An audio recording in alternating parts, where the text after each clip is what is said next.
lovelies, welcome to another video. I haven't filmed in a week, I think. I'm not sure. I don't know. I've lost track of time. I wanted to chat with you guys a little bit about my GTT, so my glucose tolerance test. God help me. My growth scan, which I had on Tuesday, so the first of 2 scans that I'll be getting to kind of double check and see how things are going with baby girl, as well as symptoms, my general frame of mind, just everything, yeah. Let's get into it. Okay, so first things first, my GTT, I went in on Saturday.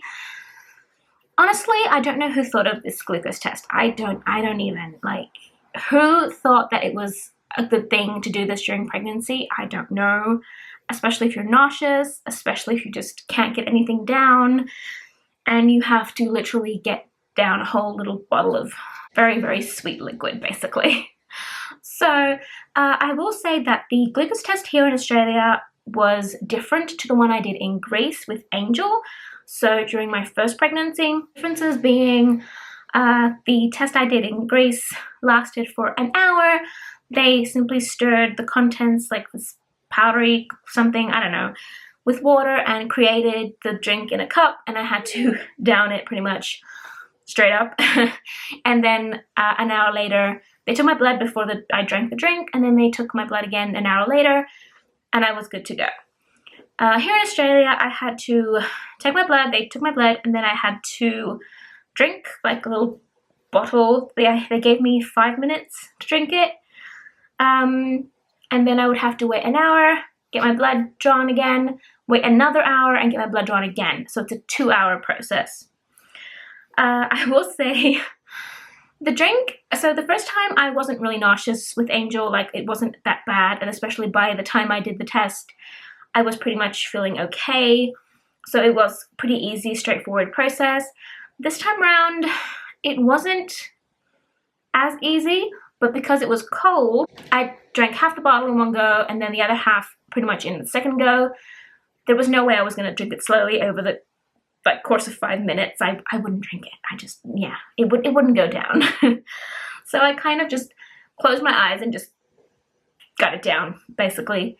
And then I had to not think about it and focus on other things on my phone, etc., so that I could not, Now I have to say the process was pretty much okay, except for the fact that my arms hurt afterwards because I have difficulty with my veins. Like, people find it really hard to find veins and to actually draw blood from me. So the fact that I had to have my blood drawn 3 times meant that she took blood from one side, from the other, and then she had to take blood again from the same vein she took blood from the first time. Literally just a touch below the first pinch, let's say, she had to do it again. So that hurt, like, oh my god, that was bad. Baby girl was kicking me.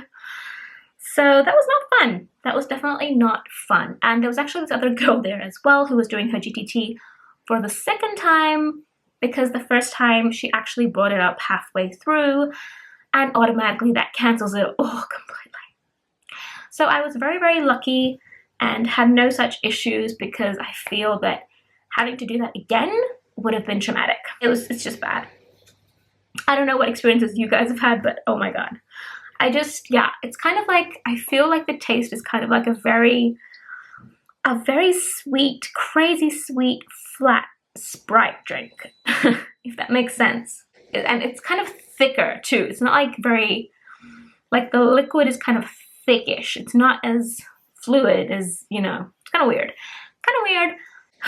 But yeah, we got through that. I don't know the results yet. I'll probably get to know what they are next week at my midwife appointment. So yeah. Also, can I say that going to a clinic to do the GTT during this whole virus situation was interesting, to say the least. Because like everything is like separate chairs, and just like everything is so strange and so weird at this time, and you have to sanitize your hands at all times, and people standing away from people, and like you don't want to go too close, but you don't want to be like rude. Oh my god, it's weird. Anyway, moving on to the ultrasound. So I got the ultrasound done on Tuesday, and I had to go to the hospital to do the ultrasound. And basically, again, going into the hospital, I wasn't allowed to go with anyone else. So my husband had to stay with our daughter in the car because they weren't allowed to come inside with me. I had to go by myself completely. That is the policy at this moment that all hospitals have, or at least my hospital has, that you aren't allowed to have anyone else unless it's an essential visitor, someone who has to be there with you, or else you have to go by yourself. And I believe that also is in place for birth and stuff like that, which is not a good thing right now for me, but we'll see how it goes. We still have time. So I had to have my temperature checked before I entered, my hands sanitized, and then I got to go in. The scan was pretty straightforward and quick, I have to say, and I really, really loved the tech. She was amazing. I loved that woman, like, she made me feel comfortable, and she chatted with me throughout the whole process, and she explained everything to me. I loved her. That's all I have to say. I have to say, any person I have come in contact with at this hospital is amazing. Amazing. Like, from midwives to doctors to just everyone. I love everyone so far. So as far as baby girl is concerned, her right-sided aortic arch is as it is. Nothing has changed. Everything is still connected where it should be connected. Everything is doing what it should be doing, except for that little difference in her heart. She is, according to the tech, she was a bit lightweight, so she's about 1,200 grams. So 49th percentile, I believe she said. To be honest, I think that's kind of the norm, like it's the in-between, and I think Angel was around the same weight at this time as well. I'm not 100% sure. I might have to look into her old files and figure that out. Yeah, she said that she might be a little bit smaller and not be a 4-kilo baby, which, if I'm being honest, I don't mind. As long as she's healthy and as long as she's a healthy weight, I don't mind, because big babies are, yeah, they're difficult to, like, carry and get out and all the fun stuff. So as long as she's healthy, I am happy with any birth weight. Really, yeah, that's absolutely fine by me. So everything else is fine. There is no change to her morphology. There is no change to her facial characteristics, heart issues. Like, everything is pretty much as it was. She did mention that she was going to put a note just telling the midwives and generally the clinical doctors to keep an eye on baby girl's weight. Clearly, in case there was any issues with the placenta and she wasn't getting enough nourishment. Now, I do have to say I haven't gained that much weight, but I haven't really been eating either. So I don't know if that's playing a part. I don't eat much. I don't eat much, and I know that's not good, because technically you don't have to increase your calories too much. Maybe 200, 300 calories extra in the 3rd trimester. But I have probably been eating even less than my usual. I don't know what that has done in regards to her gaining weight. So I am trying to make healthier choices and eat, even if it means I feel a bit sick or a bit uncomfortable afterwards. I'm just kind of putting in that little extra effort for my baby. Now, in regards to symptoms, etc., again, I still have a little bit of nausea after I eat. Some foods more than others. So, for example, I can't eat eggs because the moment I eat eggs, I just, ew, I cannot. Yeah, like I'll want to eat them. I love them. I'll eat them. I'll enjoy them. And then everything just goes downhill from there. So I've taken to avoiding eggs, which, yeah. So I kind of like just play around with foods right now. I'm kind of trying to see what makes me feel less sick. Munching on an apple after I've eaten something makes me feel better. So I tend to just make sure I have plenty of apples on hand and kind of eat something and then have a snack, like snack on an apple right after. And that kind of does the job because, as I said, I need to eat. So the nausea is still kind of there. I don't think it'll ever leave me, this pregnancy. I'm realizing it is what it is. I mean, we do what we have to do for our babies, and the fact that I wanted this baby, is reason enough for me to put up with it. So other than that, heartburn is kicking in pretty strong as the time is going on. It pops up randomly, even if I haven't eaten anything, and it just kind of burns me up, basically. So heartburn is getting worse and is a thing. Other main symptoms that are really like striking, a lot of pain. And when I say pain, lower back pain, joint pain, my legs. Oh my God, like at night, it is very, very similar to my first pregnancy. I can't get comfortable. I do fall asleep, probably because I'm so tired and exhausted, because I do run around a lot more with Angel, whilst when I was pregnant the first time around, I didn't really have to run around much. I was pretty much just sitting around all day. So I do fall asleep, but I do wake up. Hello. So the pain is like, I'll sleep on one side, I'll fall asleep, and I'll probably wake up 1 to 2 hours later because of the pain. And turning over is also extremely painful. Not fun. Not fun, I have to say. Also a lot of peeing at night. The moment I drink water, I feel I'm at that stage where the moment you drink something, it feels like you have to run to the bathroom straight away. It's the most like, I don't even know. My lower back hurts immensely, and that's just gradually getting worse. I had extreme back pain with Angel when I was pregnant to her, so it's kind of deja vu at this stage. A lot of things are kind of like deja vu now as I progress. I am currently 28 weeks pregnant. Today is Thursday as I'm filming, so I'm 28 weeks and 3 days. So, you know, it's kind of weird, and we're kind of like progressing, and I feel like time has just flown by. Like, I don't know how I'm a weekend away from 29 weeks, basically, which is just insane. But yeah, other than that, like, I don't have any other like really crazy symptoms. I do get a lot of puffiness in my lower parts. So they kind of, at times, they tend to just kind of puff up. And I also have, this is all going to get TMI, guys. I mean, it is a pregnancy update, but, you know, from Angel's delivery, I did get, actually, would be the right word. I got hemorrhoids, basically. It is something that happens from the pressure and the pushing, because I had to push to get her down before actually pushing to get her out. And I actually make a different video on that and just chat about that a bit with you guys. Due to that, I had hemorrhoids pop up and they kind of stuck around, not really noticeable for like the past few years, really. But with this pregnancy now, because, sorry about the light, guys, the sun is just doing its thing.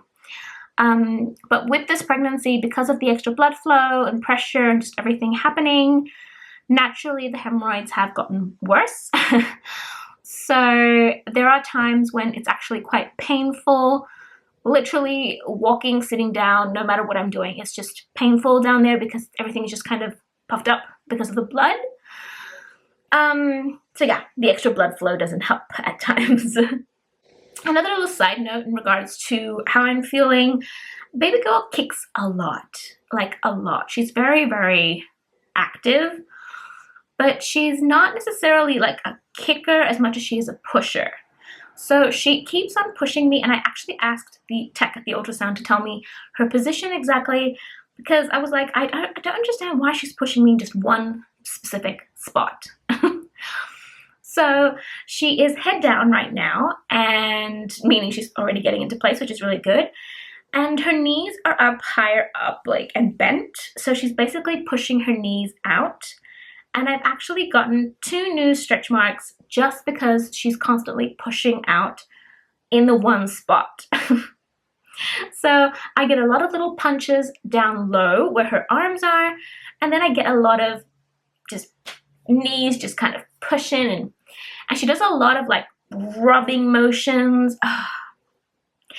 Honestly, I feel like I love feeling her. Like, it is the most amazing feeling when you get to feel your baby move from within your womb. But at the same time, if we're being real, it is the strangest, weirdest, and extremely uncomfortable at times. Like, oh my god.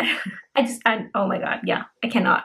Like, there are times where I have to stand up and move around and just like kind of tease her a bit and like move my belly around just to get her to move a bit, because it is so painful and uncomfortable. Insanity, insanity. Motherhood, pregnancy, the whole thing. It's insanity. And I almost forgot to show you guys my bump. I'm also wearing new PJs, just mentioning.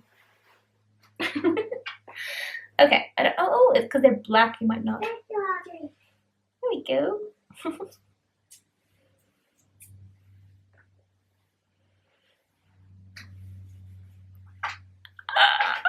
I feel huge.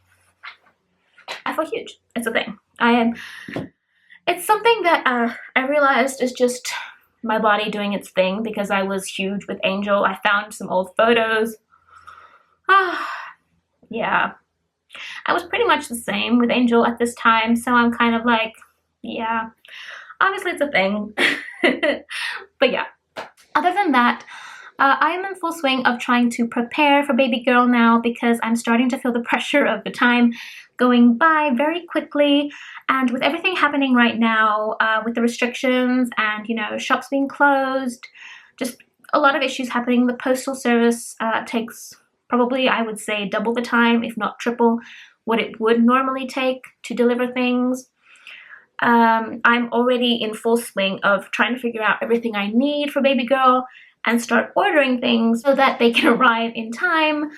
My plan is to have everything by 34 weeks, the latest, and actually setting up the nursery. Like, I want everything to be ready, if not by 34, 35 weeks, max by 36 weeks. I want to be ready to go at 36 weeks. I don't want to like be waiting for things, or, you know, 36 weeks I have to be ready for baby girl. That's my cutoff point. So, you know, hospital bags, everything, because if we're being honest, you never know when a baby will decide to like be like, hi mom, I'm coming.